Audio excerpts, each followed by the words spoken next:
Hi there, boys and girls. This week we're talking about poems and we're reading a lot of poems. And yesterday we talked about a couple of things. We talked about how poems can break the rules. They don't need to follow the same rules of regular writing with sentences, uppercase letters at the beginning and periods at the end, that sort of thing. The other thing we listened for yesterday was rhymes and rhythms. So poems often have rhyming words and they also often have a beat that we can clap along to. Today, I want to tell you about something else poems sometimes do. Poems sometimes use words to put pictures in our head. Now, not just pictures, they can do things that we can see, and they use words that help us imagine the sounds of things. They might choose words that help us smell. They might choose words that help us imagine the taste of something. And they also might create words or write words that help us imagine how something feels. Okay, those are our 5 main senses. And poets, those are the people who write poems, will use words to help us imagine our 5 senses. So I'm going to read some poems to you, and hopefully you can taste and touch and feel and smell and see the things that the poets are.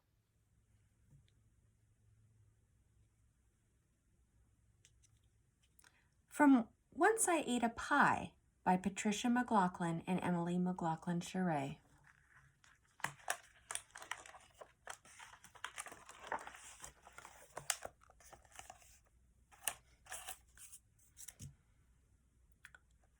Lewis.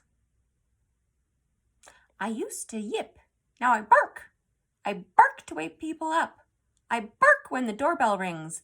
I bark when someone walks by the house. I bark at the television. I bark when I want to eat. I bark when I want to sit where you are sitting. Bark, bark, bark.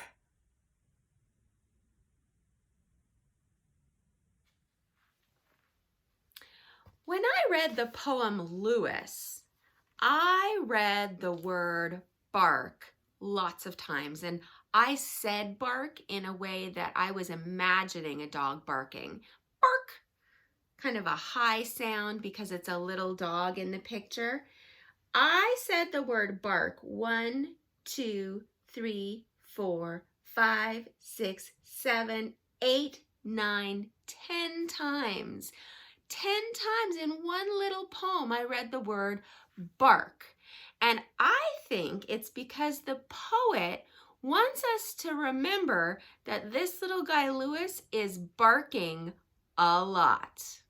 Isn't that neat how the poet used the same word over and over and over again to create that sound in our heads of a little dog barking and barking and barking? I know, let's play a little game of I Spy. I spy with my little eye something that you can hear.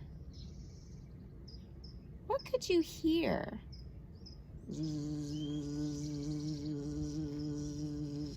Could you hear a bumblebee? Could you hear soil? No, you can't hear soil. Could you hear the sound of a car zooming across the floor? I think you could hear a carrot. Especially if you bite into it, it goes crunch, crunch, crunch. From Poems and Prayers for the Very Young, selected and illustrated by Martha Alexander.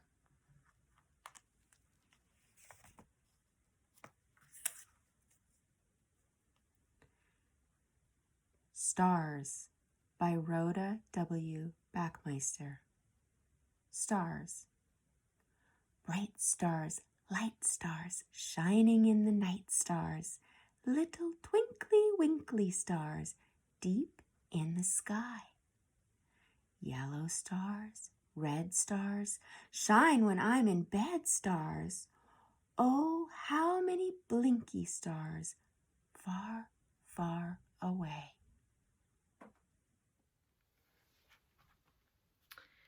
The poem Stars that I chose has a lot of the long I sound in them. Listen to all the words that have the long I sound in them. Bright, light, shining, night. And then it switches to the short I sound. Twinkly, winkly, in. And then another long I sound. Sky. Shine, I'm. And then another short vowel sound. Blinky. I think the letter I is a quiet sounding vowel. I. It's a very soft sound, and I'm wondering if the poet wants us to feel sleepy when we read this. I spy with my little eye something you can taste. Can you taste soap? You can, but it tastes terrible. Please don't eat soap. Can you taste a delicious piece of strawberry chocolate cake? Tastes sweet. Can you taste some orange juice? Absolutely. It's a little bit sour and a little bit sweet at the same time. Can you taste grilled cheese sandwich? Ooh, yes, it's ooey gooey good salty taste, isn't it? Salty and yummy. From Red Sings from Treetops, A Year in Colors by Joyce Sidman, illustrated by Pamela Zagorensky.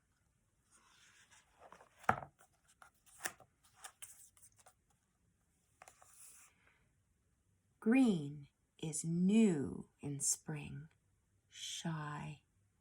Green peeks from buds, trembles in the breeze. Green floats through rain-dark trees and glows mossy soft at my feet. Green drips from tips of leaves onto Pup's nose. In spring, even the rain tastes green. When I read the poem about green, I can imagine a bright, sunshiny day, and a lot of the words that the poet chooses sound bright and shiny to me. Listen to these words. Peaks, breeze, floats, trees, that E sound, mossy soft. Mossy soft sounds so wonderful to me. I think I would like to touch mossy soft. Drips, pup's nose, thinking about a pup's wet nose. That's a bright word to me. And then it even talks about something tasting green. Can something taste green? I wonder. I have to use my imagination because green is a color. How can you taste a color? A color is something you see. But the poet is asking us to imagine what the taste of green would be. Lots of words in this poem make me really use all of my five senses. I spy with my little eye something you could smell. Well, we've already talked about how you can smell soil, especially when it's wet. But could you also smell a flower or some bubbly soap? Sometimes soap smells really good. Sometimes it doesn't smell good, but it definitely has a smell. I hope you enjoyed using your five senses today. Your senses of sight, smell, taste, touch, and hearing. And also using your imagination when you hear words that make you remember those feelings.